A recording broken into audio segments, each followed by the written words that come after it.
Dan ketika jual asuransi kita harus mulai dari yang namanya konsep.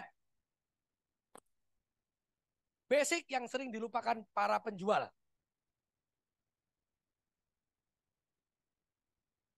Apa sih Pak konsep Pak? Yang Darwin diundang jadi speaker, 5 hal, itu konsep. Yang Cassandra Valle cerita perut cinta, itu konsep. Kamu terbuka dengan konsep. Kenapa? Karena dengan konsep kamu membuka wacana, membuka wawasan. Yang kedua, baru produk. Yang ketiga, baru testimoni. Kita kerja, income-nya kan memenuhi 3 kebutuhan manusia. Benar ya? Apa yang membuat income itu berhenti? PHK. Terus apa lagi? Sakit. Sakit biasa iso, sakit kritis iso. Bisa berhenti income. Atau catat tetap total. Benar ya? Ini cerita AB, rekening AB kan gini formulanya. Orang kerja untuk ini. Kan gampang banget ini kan. Atau meninggal dunia. Cuma 2 ini kan sebabnya. Nah, saya mau ngajak Anda berbicara tentang kebutuhan. Kebutuhan manusia itu kan dibagi 3. Kebutuhan primer, kebutuhan utama. Benar? Apa aja kebutuhan primer? Sandang, pangan, papan. Benar ya? Tanpa kebutuhan ini, kamu nggak bisa bertahan hidup. Siapa yang setuju? Setuju lah pelajaran SD nih. Lalu lu nggak makan, ya lu mati kan gitu kan. Apa kebutuhan primer? Sekunder, apa terjemahannya? Pelengkap. Pelengkap kebutuhan dasar. Kan gitu kan? Biar kebutuhan dasar lebih nikmat, kamu harus dilengkapi oleh kebutuhan sekunder. Contoh, motor, mobil, interior, perhiasan, AC, kulkas, itu kan sekunder semua. Benar apa enggak, rumah tangga di luar sana termasuk kita, kalau kebutuhan dasar udah terpenuhi, kita langsung ngejar kebutuhan sekunder. Benar? Setelah itu, pertanyaan saya, berapa banyak dari mereka yang mempersiapkan dana darurat? Zero. Gak mikir. Belas gak mikir. Mereka lebih baik ganti handphone baru, mereka lebih baik nyicil mobil baru, mereka lebih baik interiorin rumah baru, boro-boro mikirin dana darurat. Boro-boro mikirin dana darurat. Makanya ketika agen pun tak tanya, kamu punya asuransi? Nggak punya. Agen pun nggak punya asuransi kadang-kadang. Artinya, dia nggak sepakat bahwa income-nya dia bisa berhenti gara-gara ini. Dia nggak sepakat. Kalau dia sepakat, Pak, dia ngerti bahwa dana darurat itu harus disiapkan. Mereka mendinai. Antara menganggap itu tidak penting. Padahal dia tahu meninggal bisa terjadi kapanpun. Orang yang tidak pernah mempersiapkan dana darurat adalah yang percaya di hidupnya dia bahwa dia nggak akan pernah meninggal. Jadi nggak perlu. Oke? Nah, ini yang cilaka. Di Indonesia, teman-teman kalau ada perhatikan gaya hidupnya, ketika kebutuhan sekunder udah terpenuhi, langsung dia lari ke kebutuhan tersier. Benar? Gimana liburan ke luar negerinya, beli barang branded, mobil mewah, hobinya di apa dipenuhi, mancing, beli stick yang ratusan juta, puluhan juta, kan gitu. Suruh beli asuransi, nggak ada duitnya. Nggak punya duit, tapi stick pancingnya 50 juta Pak harganya. Ngeri ya, di luar itu gini. So teman-teman, kalau saya prospek sama orang, saya akan cerita ini aja, kayak tadi ceritanya, terus saya bagi-bagi begini. Pak, kebutuhan primer itu kan makanan, pakaian, tempat tinggal. Kebutuhan sekunder, motor, mobil, bla bla bla. Kebutuhan tersier kan ini ya Pak. Nah, dana daruratnya gimana? Bapak tahu nggak? Ketika Bapak tidak mempersiapkan dana darurat, maka semua kebutuhan ini akan terus berjalan dan tidak bisa berhenti. Terus siapa Pak yang mau bayarin biaya kebutuhan ini? Kan nggak ada Pak. Oke, clear ya? Nah, setelah itu tak breakdown Pak. Kalau dia seorang karyawan ya, tak breakdown gajinya. Ya wes gini, kamu kan pasti punya kebutuhan sekunder sampai primer. Yuk, kita duduk breakdown. Gajimu 4 juta. Apa aja sih kebutuhan lu? Gua pengen tahu. Di breakdown Pak keluar. Del. And then sisa kan makan sekian, pakaian sekian, transport sekian, komunikasi sekian, kos listrik sekian. Sisanya berapa? Dikemanain? Biasanya dikemanain? Ke anu kuku, ke salon, kan gitu kan? Di dalam ilmu RFP ataupun CEP dikatakan begini. Kalau orang sudah bisa memenuhi kebutuhan asuransi tidak dianjurkan kepada orang yang tidak bisa memenuhi kebutuhan primernya.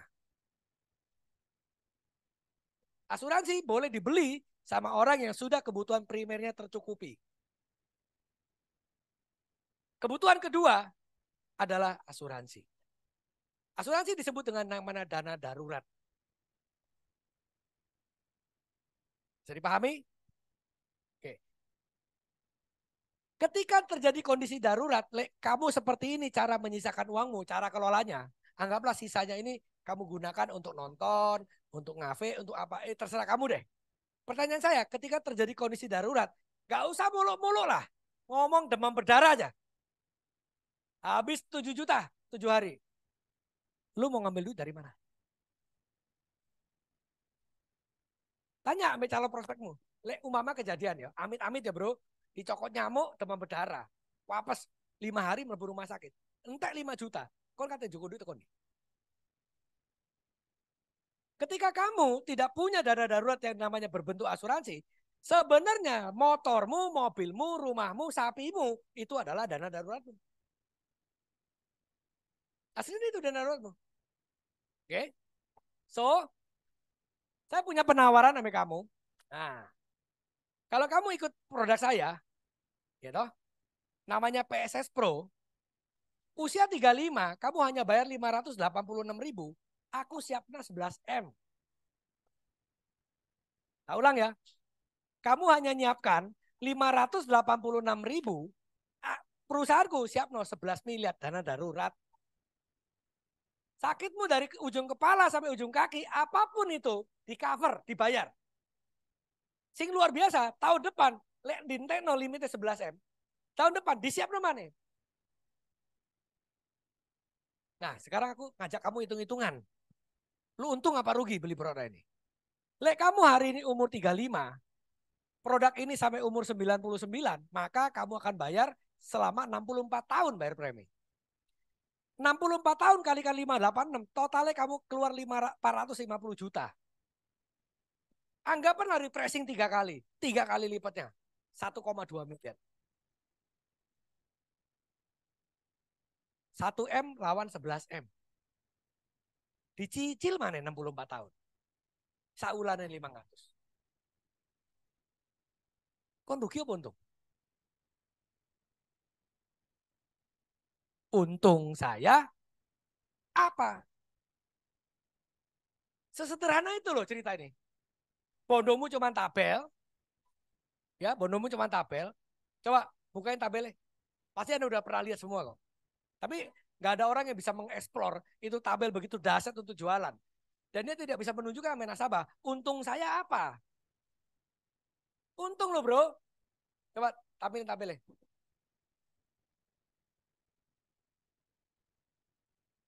Ya, ada lagi nih tambahnya. Teman-teman lihat. Ini adalah tabel bronze A, ini adalah tabel bronze B, ini pria, ini wanita. Benar kan? 50. Nah nih 50 teman-teman. 1 juta yang bronze B 1,3. 1 juta kali 12 berapa mas? 120 juta. Kaliin 40 tahun. Kan 99 toh. Kali 44 tahun. Berapa? Coba bantu saya hitung. 12 juta kaliin 44 tahun. Berapa? 400-an juta Pak. Kamu keluarin 400 juta. Saya, perusahaan saya, standby dana darurat 11M.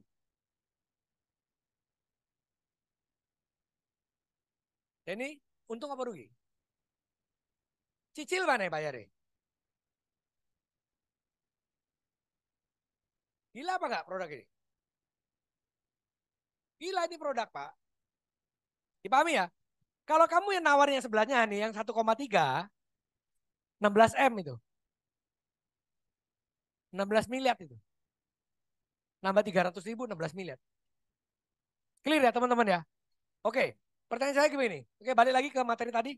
Saya mau tutup.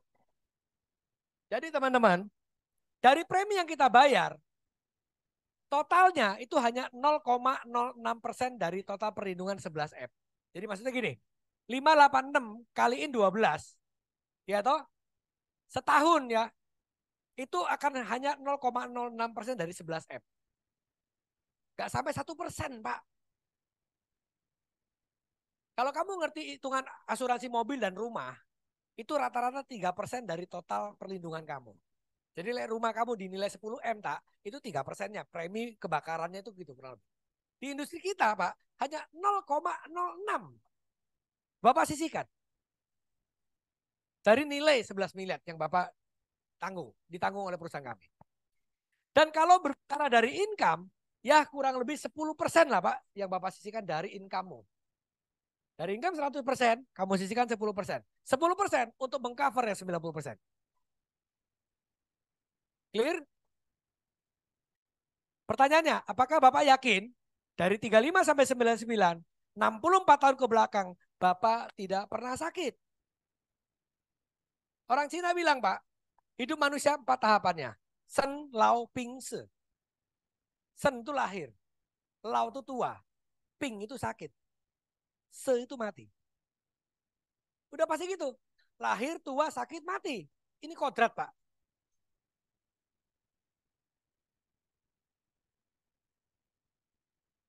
Lahir, tua, sakit, mati. Nah, pertanyaan penting buat Bapak penutup dari saya. Menurut Bapak, anggaplah saya sehat Pak hari ini. Umurku 35. Apakah Bapak yakin ketika umur 25 nanti, pada saat umur 25, menurut Bapak, biaya rumah sakit ini tambah mahal apa tambah murah? Ngeri apa tambah ngeri? Saya tetap siapkan 11M Pak. 20 tahun lagi harga rumah sakit gila-gilaan Pak. Masih tercover oleh 11M saya. Apa untung apa rugi? Saya selalu bilangin loh, USA. Ketika orang bilang bahwa aku lebih untung daripada uang yang tak keluarin, dia rela keluarin uangnya. Lu ngerti gak? Dia merasa rugi, dia nggak mau keluarin duit Pak. Simpel, sesimpel itu proses terjadi penjualan ini. Oke, nah kalau saya hubungkan dengan UP meninggal bisa nggak Pak? Bisa. Yang membuat income kita hilang kan tadi dua. PHK, sakit, cacat, meninggal. Pertanyaannya kalau meninggal, bagaimana dengan income lu 4 juta tadi? Apakah harus terus ada? Harus, kan gitu kan? Berarti setahunnya berapa? Kan 48 juta. Berapakah yang harus saya miliki agar uang saya tetap ada, agar income saya tetap ada? Maka saya harus punya 1 miliar kan gitu kan? Jika saya punya 1 miliar, didepositokan istri dengan bunga 5%, ya kurang lebih 48 juta per tahun. Persis seperti income-mu waktu hidup. Kan gitu kan? Berapakah premi yang saya bayar? Maka dibukalah tabel Pru Anugerah atau Pru Cinta atau Pru Waris. Tunjukin lagi, nih premi yang lu keluarin. Lu dapat UP sekian. Ada mungkin tabelnya? Nah, gedein. Nah, coba umur kamu nabung 15 tahun ya, anggaplah gitu. Turun. Umur paling tua deh. Nah, 50. Atau 30, 40 deh, 40. Di belakangnya ada lagi ya, 40 deh. Nah, ini 40. Berapa bayarnya preminya? Ini ya, 44 juta ya? Setahun ini ya? Setahun 44 juta. Sampai kapan ini ngelindungi? 20 tahun. 20 tahun ya? Sampai 120 tahun. 44 kalau program ini sampai 120 tahun. Pak, mohon maaf. Hidup manusia itu umur sampai berapa sih di Indonesia?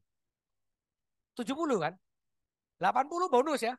90 bahagia. Makanya di orang Cina Pak, umur 80 meninggal bajunya merah Pak. Happy Pak, bahagia Pak. Bonus itu. Anggaplah Pak kita hidup sampai umur 80 tahun. Bapak hitungan, Bapak bayar premi dengan UP yang kamu terima tetap lebih gede UP. Ya apa Pak, serugi Pak produk ini. Ya paham maksud saya? Paham maksud saya teman-teman? Mari ngono ono balikin premi nggak ini? Dibalikin toh tahun kepiro? Umur panjang 25 dibalikin lagi premimu. Setorannya, preminya maksud saya. Jadi di mana ruginya bos? Paham ya teman-teman ya? Nah, oke, balik ke tadi terakhir. Ayo Monik, satu slide terakhir. Setelah saya cerita tentang logik, angka-angka, logik angka itu membuat orang berpikir. Ya, ini itu berbicara logika. Logika membuat mereka berpikir, membuat mereka menghitung. Tapi ingat, logika kadang-kadang tidak bisa menggerakkan batu, gerakan manusia. Hanya emosi yang bisa membuat orang mengambil keputusan. Makanya di dalam sebuah penjualan, Anda harus tutup dengan yang namanya testimoni. Kamu lihat di TikTok tuh. Saya udah pakai produk bedak ini loh, makin kinclong gini gitu. Itu testimoni, guys. Kamu cobalah ini loh, bagus loh, bengkak nih ya, mataku tambah melolok. Beda-beda yang kemakan iklan kan beli. Apalagi artis yang ngomong, di endorse, artis yang ngomong, saya tambah kinclong loh pakai ini. Masa sih produk 20.000 sekinclong dia? Dia perawatan di dokter Havlok. Kamu nggak ngerti aja kan gitu kan? Elastis loh kulitku. Jadi ya di dokternya puluhan juta kan nggak cerita sing itunya dia kan. Tapi ngerti ya? Orang lebih percaya orang lain ngomong daripada kamu yang ngomong. Paham sampai sini?